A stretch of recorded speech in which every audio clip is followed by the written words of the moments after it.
Ministro, buenos días.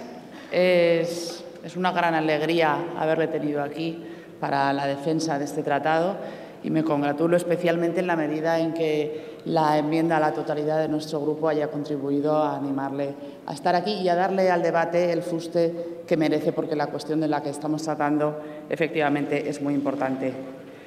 Y me alegro también de que durante su intervención no haya dejado de darnos la razón ni un solo momento. Ha empezado usted hablando de lo que Unión, Progreso y Democracia lleva 4 años diciendo, que esto es una crisis política, que esto es fundamentalmente una crisis política. Me alegro de oírselo a usted porque así no le llamarán a usted populista y demagogo y no le echarán a los perros como nos los echan a nosotros. Me alegro de que coincidamos en eso también y de que nos dé la razón o se la demos nosotros a usted, que lo mismo da. Y también nos ha dado la razón porque ha señalado usted, al explicar con todo grado de detalle la crisis y las implicaciones que este mecanismo de estabilidad tiene para Europa, ha puesto usted de manifiesto la relevancia que tiene este tratado. Y precisamente porque tiene esa relevancia es por lo que mi grupo considera que se debía haber tramitado de otra forma. Y es lo que le voy a explicar y lo que voy a defender en esta tribuna. El fondo que se crea mediante este tratado, mediante este mecanismo, es un fondo que tiene el fin de prestar ayuda financiera a los países que estén sufriendo apuros económicos de manera que no puedan acceder a la financiación normal en los mercados. Por lo tanto, todas las implicaciones que tienen esos préstamos y todas las implicaciones que tiene la estricta condicionalidad a la que se someten esos préstamos tocan de lleno todo el título séptimo de la Constitución. Afecta a cuestiones de hacienda pública, de moneda común, a cuestiones presupuestarias, pero es que además, cuando se habla en el tratado de que este mecanismo puede imponer programas de ajuste macroeconómico para condicionar esos préstamos, esos programas de ajuste, como estamos viendo en todos los países europeos donde se están imponiendo, pueden tocar absolutamente cualquier asunto, pueden afectar a cualquier tipo de política, señor ministro. Usted lo sabe. Y, por lo tanto, si pueden afectar y pueden condicionar la política de los gobiernos de una manera tan relevante, creemos que hay dudas de que afecte a cuestiones de soberanía y que, por lo tanto, se tenga que tramitar como ley orgánica, que es lo que mi grupo le solicita. Además, esos programas de ajuste tienen el propósito de restablecer la reputación, por así decir, de los países que no consigan esos préstamos en el mercado normal, de restablecer la reputación de los países ante los acreedores para que puedan volver a tener esa financiación. Por lo tanto, si el objetivo es obtener ese marchamo de confianza por parte de los acreedores, las medidas estarán más encaminadas a los intereses de los acreedores que a los intereses de los propios países, o pueden estarlo en cualquier caso. Y eso es lo que creemos que no debe escapar al control de los gobiernos. Creemos que este tratado y este mecanismo es necesario. Creemos que es necesario preservar esa reputación y preservar esa confianza de los países ante los mercados, ante los inversores y ante el exterior en general.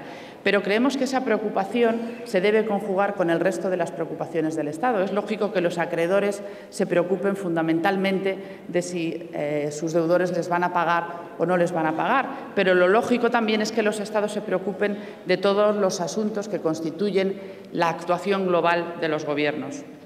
Por lo tanto, lo que le decimos, señor ministro García Margallo, es tan razonable como que se determine con claridad el lugar preciso que esa preocupación sobre la confianza debe ocupar en el conjunto de las preocupaciones del Estado. Y nos parece que este mecanismo carece de esa visión global. El ajuste, ese programa de ajuste que se puede imponer mediante este mecanismo que le decía, además de afectar a cualquier ámbito de las políticas, será decidido por un Consejo de Gobernadores y un Consejo de Administración, que son unos órganos, tal y como están planteados por el momento en el tratado, bastante opacos y, desde luego, no sujetos a controles de carácter democrático. Por eso mi grupo le pide que retiren este texto. Le pedimos que lo tramiten a través del artículo 93 de la Constitución, mediante ley orgánica, precisamente por esa atribución de competencias a una institución internacional que se puede producir, pero sobre todo la cuestión jurídica, y no me quiero detener mucho en ella, nos parece que es la menor, señor ministro. Nos parece que la cuestión fundamental es de carácter político. Yo sé lo que usted me va a decir, aunque según creo luego tengo también tiempo para la réplica. Yo sé que usted me va a decir que hay un informe del Consejo de Estado que recomienda que se tramite por el artículo 94.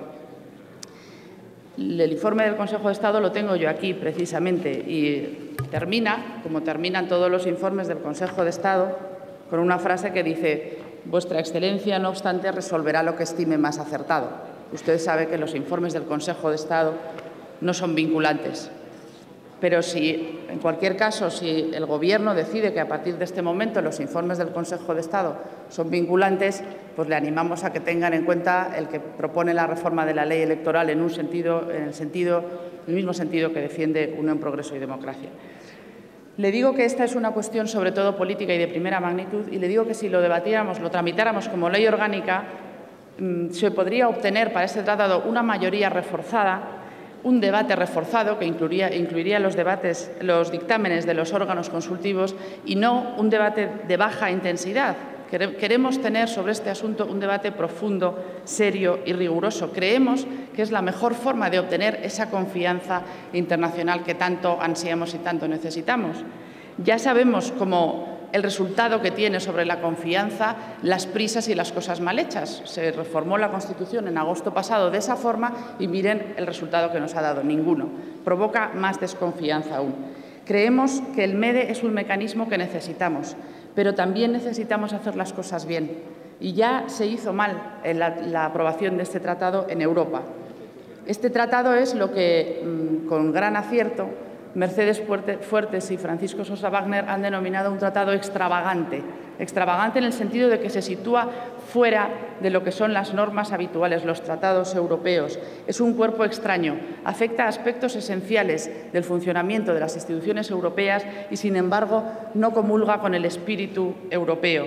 Y, además, es un tratado que nos perjudica, señor ministro. Es un tratado que se negoció mal, porque usted sabe que se establecen unas reglas de voto que no tienen nada que ver con las de Lisboa, que se establecen en función de la aportación económica de cada país, y precisamente a causa de esas reglas de voto España se queda sin poder bloquear de manera autónoma y por sí sola decisiones que pueden perjudicar gravemente nuestros intereses. Contribuimos con prácticamente un 12%, pero resulta que la minoría de vetos establece en el 15%. Es decir, es un tratado que establece que quien paga manda y nosotros nos quedamos a las puertas de mandar, pero pagando también casi como si mandáramos. Ya puestos a que no vamos a mandar, por lo menos paguemos poco, que ese dinero nos hace mucha falta, señor Margallo. Como le decía, se crea mediante este tratado un nuevo entramado decisorio, un nuevo entramado institucional que tendrá poderes extraordinarios sobre aspectos muy concretos y que no estarán sometidos a control democrático. Esto creo que usted es muy consciente, precisamente porque ha estado en una institución europea tan importante como el Parlamento durante muchos años. Las instituciones europeas nunca han estado sobradas de legitimidad, pero si hay algún momento en el que su deslegitimación es mayor que nunca, creo que es este momento, señor ministro.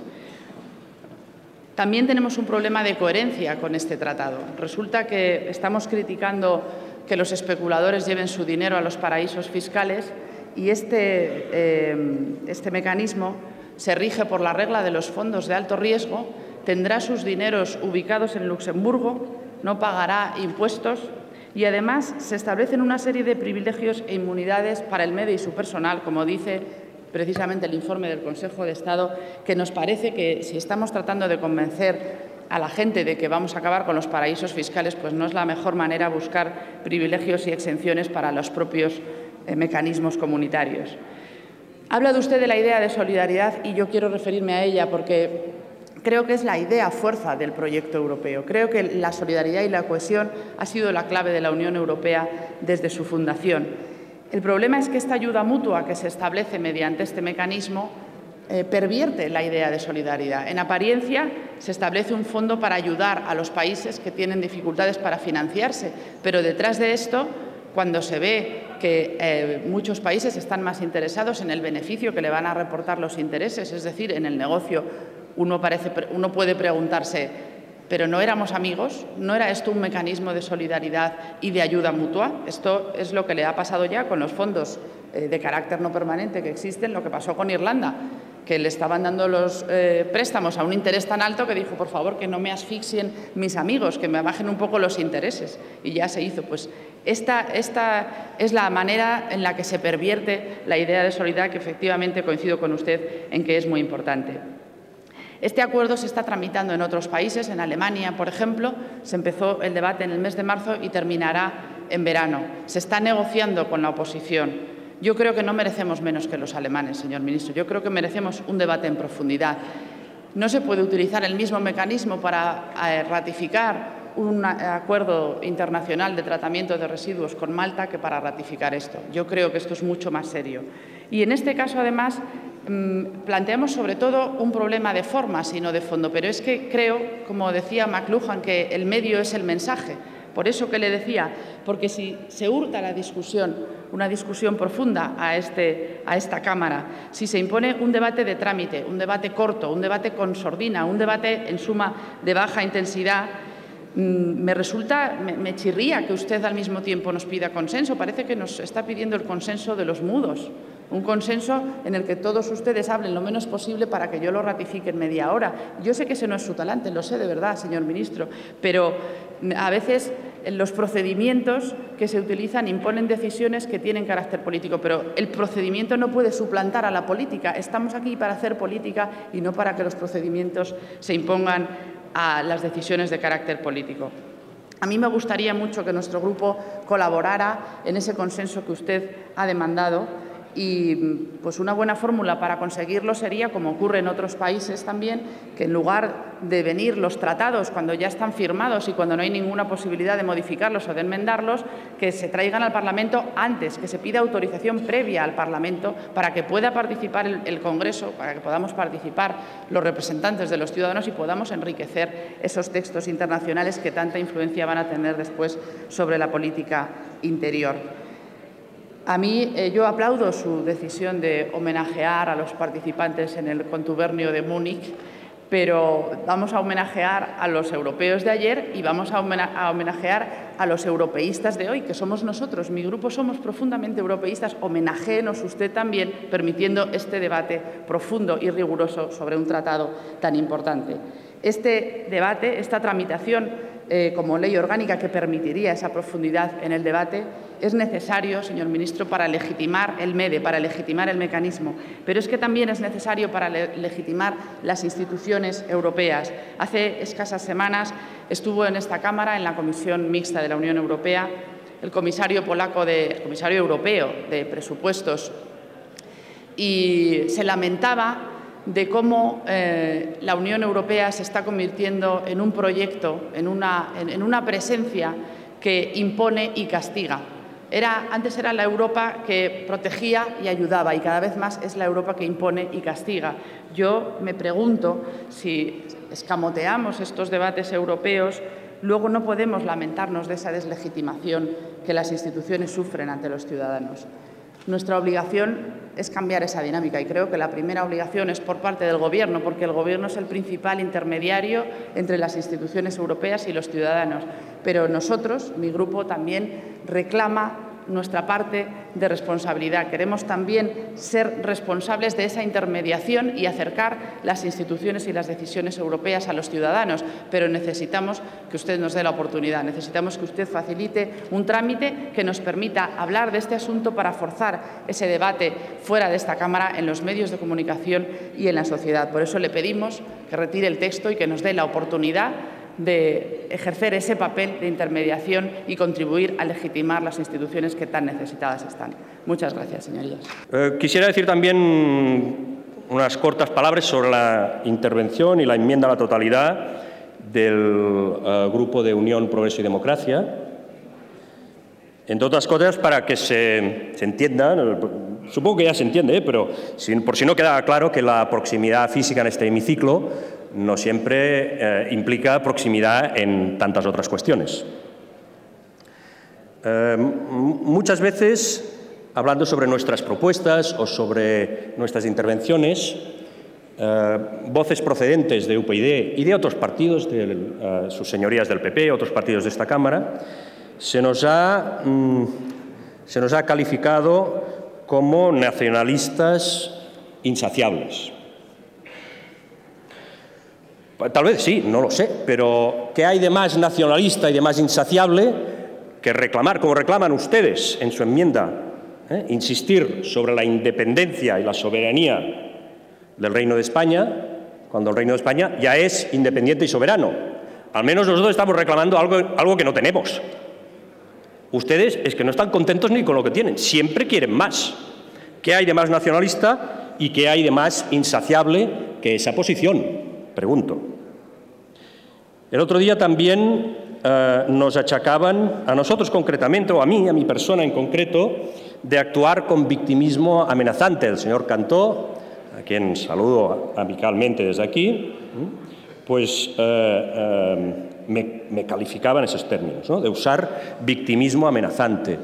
No lo sé, a mí no me lo pareció. Y si fue así, pues me sabe mal.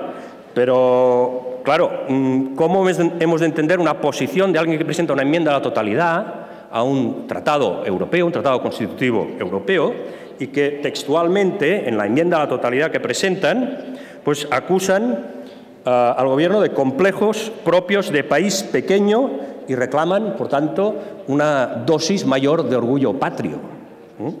¿Eso no es victimismo?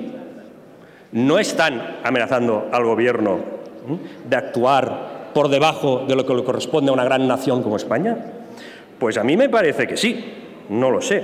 La señora Lozano, con convicción, pues nos ha apuntado que ellos reclaman europeísmo, y son europeístas como el que más. Pero, hombre, a mí me parece un poco egoísta y un poco insolidario respecto al concierto de las naciones europeas que se diga, por ejemplo, que por qué España no puede bloquear el funcionamiento de este mecanismo europeo de estabilidad. Porque solo tiene apenas un 12% de participación en este mecanismo, y entonces, pues, la misma enmienda empieza a hablar de nuestros intereses, de que no se defiende apropiadamente lo que pedimos, de que tenemos poco. Eso no es victimismo, eso no es lamentación, eso no es ser insolidario respecto a otros países. Correctamente señala el recorte de soberanía que supone para este Parlamento, para el pueblo español, el tratado que hoy a hurtadillas estamos aprobando, y también el hecho de que un trámite por ley orgánica daría mayor transparencia y un debate público mejor para un tema de tal calado que debe ser aprobado con el tiempo y las valoraciones suficientes. Y nos va a encontrar usted siempre con el Gobierno frente a esta pequeña ordalía de discursos de nacionalismos cruzados, que al final convergen siempre en un mismo punto: euroescepticismo o europesimismo o sencillamente antieuropeísmo. A mí haber descubierto hoy aquí la pinza europeísta UPyD Izquierda Unida realmente me ha dejado un poquito estupefacto. Efectivamente, se ha establecido en esta Cámara en el día de hoy un curioso contubernio entre UPyD, Izquierda Unida, incluso Esquerra, cuyo eje de argumentación ha sido la soberanía. No tengo gran cosa que añadir sobre el tema procedimental a lo que ha dicho el señor Benito respecto a la enmienda a la totalidad presentada por UPyD y por la señora Irene Lozano. Creo que no se trata aquí de atribución de competencias a una institución intergubernamental. Creo que se trata más bien de un tratado que impone obligaciones financieras, como establece el artículo 94. Pero hay un tema que sí me interesa resaltar. La ley orgánica, que nosotros no tendríamos ninguna dificultad en aprobar, puesto que tenemos mayoría absoluta, es un procedimiento más complejo y más oneroso que el que estamos nosotros proponiendo. Y yo creo que en Europa, tanto en la legislación en el Parlamento Europeo como en la legislación en los parlamentos nacionales, tenemos que ir a procedimientos más sencillos y más rápidos. Creo que durante mucho tiempo, y hablo desde el Parlamento Europeo, nos hemos debatido en quién hace qué y cómo se hace qué, en vez de discutir qué es lo que hay que hacer. Y eso ha determinado que el procedimiento legislativo, desde luego en Europa, sea demasiado lento para adecuarse a la velocidad de un mundo que cambia a un ritmo vertiginoso. En el tema de la mayoría, subraya la señora Irene Lozano que las decisiones se toman en el mecanismo por una mayoría cualificada del 85% y que eso no nos permite ejercer una minoría de bloqueo, puesto que nuestra participación es del 11%. A mí me hubiese gustado que el porcentaje de toma de decisiones hubiese sido todavía más bajo, que se hubiese podido votar por mayoría simple. Hemos asistido demasiadas veces al veto o al retraso de decisiones europeas urgentes por la obstrucción de un grupo de países reacios a la marcha europea. Pero ¿para qué quería la señora Irene Lozano una minoría de bloqueo? ¿Qué es lo que hace el mecanismo? ¿A qué se autoriza el mecanismo? Préstamos preventivos a los estados en dificultades, intervenir en el mercado secundario de la deuda para garantizar la estabilidad de los mercados y corregir la hemorragia de la deuda pública y facilitar la refinanciación de entidades financieras en dificultades. ¿Qué es lo que tenemos que vetar ahí? ¿Para qué nos serviría una minoría de bloqueo? Y termino. El consenso que ofrezco no es en la autorización de una firma para un tratado, que es lo tomas o lo dejas. Es para que discutamos lo que tenemos que discutir en el proyecto europeo. Yo aquí he ofrecido unas líneas de reflexión de un documento que ni siquiera está todavía redactado, que es el que se va a discutir en el Club de Berlín, que he ofrecido a discutir con todos los grupos y desde luego con todos los portavoces. Ha dicho usted, señor ministro, que la tramitación mediante ley orgánica es un procedimiento complejo y oneroso. Claro que es complejo y oneroso. La democracia es compleja y onerosa. Lo simple y lo barato es cuando vota uno que debate consigo mismo y que no tiene que consensuar con nadie. Eso sale baratísimo y es muy sencillo, pero se llama dictadura, señor ministro, no se llama democracia. No, ya sé que usted no lo piensa, pero digo que su argumento llevado hasta el final nos lleva a eso. Y yo sé que usted no lo piensa, pero claro que la democracia es complicada y sale cara, claro. Dice usted que a usted le gustaría que el porcentaje de toma de decisiones fuera más bajo. A nosotros también, pero no ha sido así. Si se hubiera conseguido un porcentaje más bajo y nadie tuviera la posibilidad de bloquear de manera autónoma como país, estaríamos encantados, pero puesto que se ha establecido un porcentaje de bloqueo, queremos tenerlo. Dice usted, no sirve para nada. Hombre, para algo servirá cuando Alemania y Francia se han encargado de tenerlo y cuando se han encargado de incluir a Italia por los pelos que tiene también el 15%. Para algo servirá cuando existe y cuando lo quieren tener Francia y Alemania, que son los que mandan. Ha hablado usted de que el proyecto europeo es de soberanías compartidas. Claro, exacto. Es que eso justo es lo que pensamos. Es que nosotros no reivindicamos la soberanía por un prurito nacionalista, que no lo tenemos en absoluto. Reivindicamos la soberanía porque es la esencia de la democracia, porque la esencia del proyecto europeo es compartir soberanía para ampliar la comunidad política, no para reducirla. Lo que no podemos hacer es ceder esas competencias, esa esencia de la democracia, cedérsela a los tecnócratas, cedérsela a consejos opacos y que no están sometidos a control parlamentario. Cuando nosotros defendemos la soberanía lo hacemos en ese sentido. No es que nos importe la soberanía, es lo que menos nos importa. Lo que nos importa es la democracia.